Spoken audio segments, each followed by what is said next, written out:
আমাদের বাড়ির পুষ্কুনি থেকে অনেক দিন পরে ঝাঁকি জাল দিয়ে মাছ ধরলাম। মাছ ধরার দৃশ্যটা একটু দেখেন। অবশ্য আমি ভিডিও বানাই না, কারণ আপনাদের মধ্যে এত সুন্দর করে বানাইতে পারিও না। একটু শখ করে দেশে গেছিলাম তো, যাই আমাদের পুষ্কুনি থেকে কিছু মাছ ধরলাম। এমনি দেখা যাচ্ছে অনেক মাছ, আসলে মানে জাল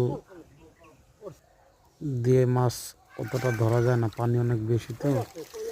এই জন্য আসলে দেখছিলাম তেলাপিয়া মাছ অনেক জায়গায় রয়েছে, কিন্তু মানে আমি ঝাঁকি জাল দিয়ে জাল খেয়াও দেওয়ার পরে দেখি যে কই মাছ উঠছে।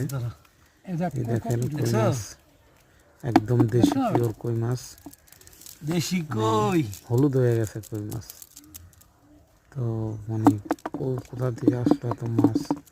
আসলে আমাদের পুষ্কুনিটা আপনার পাড়ি ছাড়া তো, চকের সাইডে, এই জন্য মাশাআল্লাহ আল্লাহর মতো ভালো মাছ পড়ছে এবার।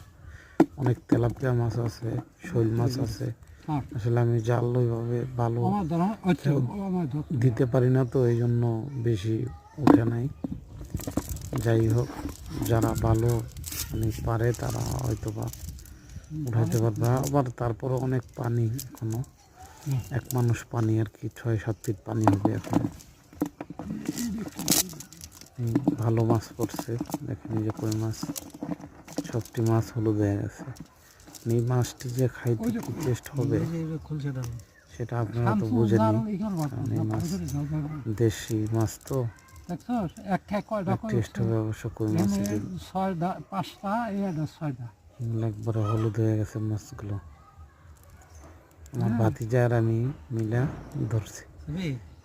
যাই হোক, 10-12টা মাছ আমার জালে খেয়ে উঠছে।